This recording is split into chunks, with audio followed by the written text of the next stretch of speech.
Hello guys, good morning or good evening or good day sa inyo lahat. Ngayon gagawa tayo ng impact drill.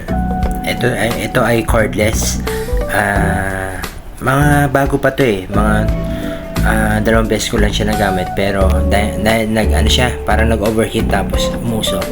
So yan, gagawin natin. So hinahanda ko lang yung mga kakailanganin ko sa paggawa nitong impact drill ito. Actually ko na siya,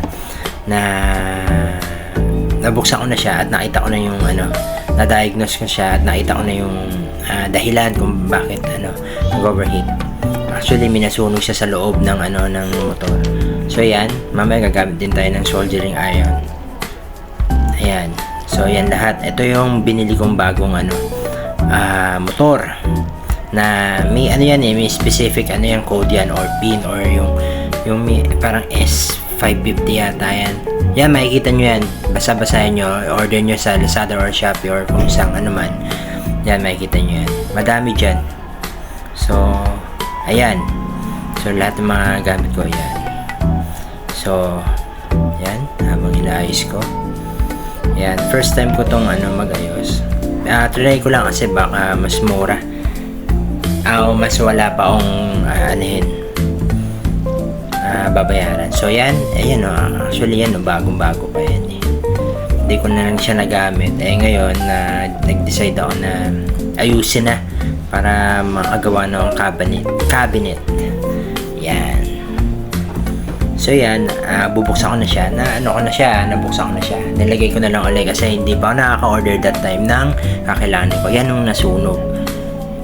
Yan, dito sa likod na yan. Parang may siya eh.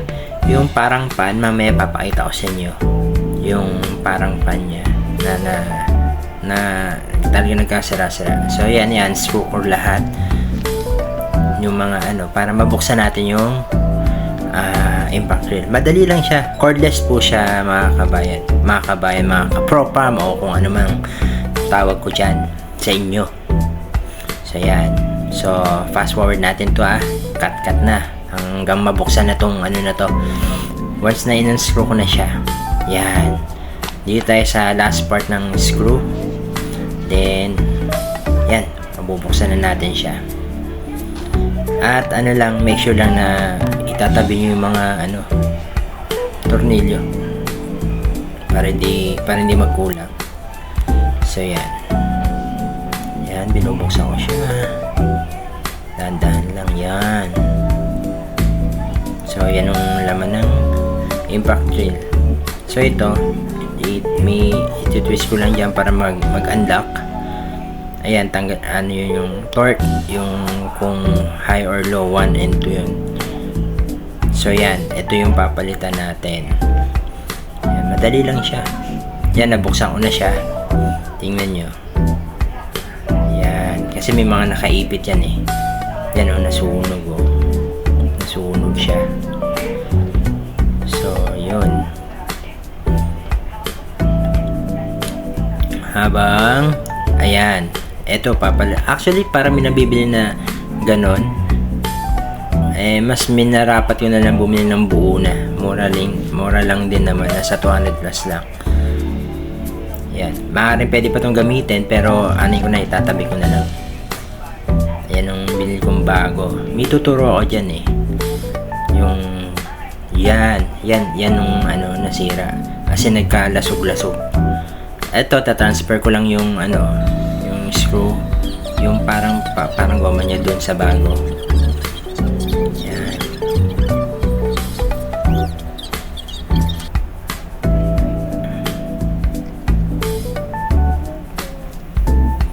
Pero bago yan, syempre. Sophia. Lalagyan natin ng high temp na grasa bago natin ilagay yung yung i-transfer yung parang cover niya dito. Gagrasahan lang natin yan. Yan. Grasa lang muna yan, guys. Yan. Para mas mabilis yung hindi siya basta-basta yun, basta yun na yun. Basta smooth yung yan, transfer natin guys. Yan, transfer.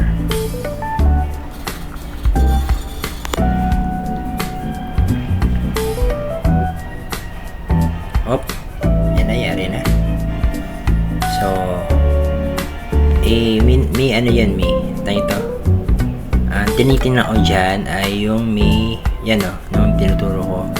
Yan para may ukit. Yan, itatapat mo lang yun dun sa yan, nung parang 1 and 2 niya, nung torque na kung gusto mong mabilis or mas malakas na torque. Yan selection, pang select yan mamaya ilalagay natin dyan nung tinanggal natin na pang select yung 1 and 2. So yan, so ngayon ihinangin ko yan gamit ang iron, soldering iron. Yan, okay, natin yan. Yun nga, gagamit tayo ng soldering iron. Okay, yan na, nakabit ko na guys. So ngayon ay lalagyan na natin. Dali na lang yan. Yan bilisan ko na para yun na. Tingnan natin kung gagana. At sa awa ng Diyos, gumana naman. O diba? Ganun lang, diskarte lang para mas makatipid tayo. At tamang node lang din sa YouTube, mga guide kung paano tanggalin or paano i-diagnose yung isang mga nasirang as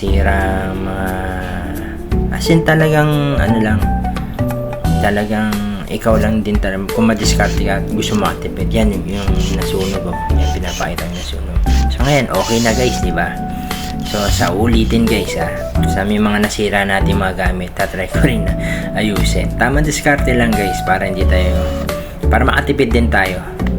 At yun, dami tayong matutunan pag tayo mismo ang gumagawa, diba? Hindi kagad paggagawa sa mga maaaring kasi singilin tayo dyan mga mataas na 1,000 or samantalang kung may binila mo na lang gamit, tas kung ano yung mga kailangan, basta tamang lang, YouTube University diyan tayo matututo.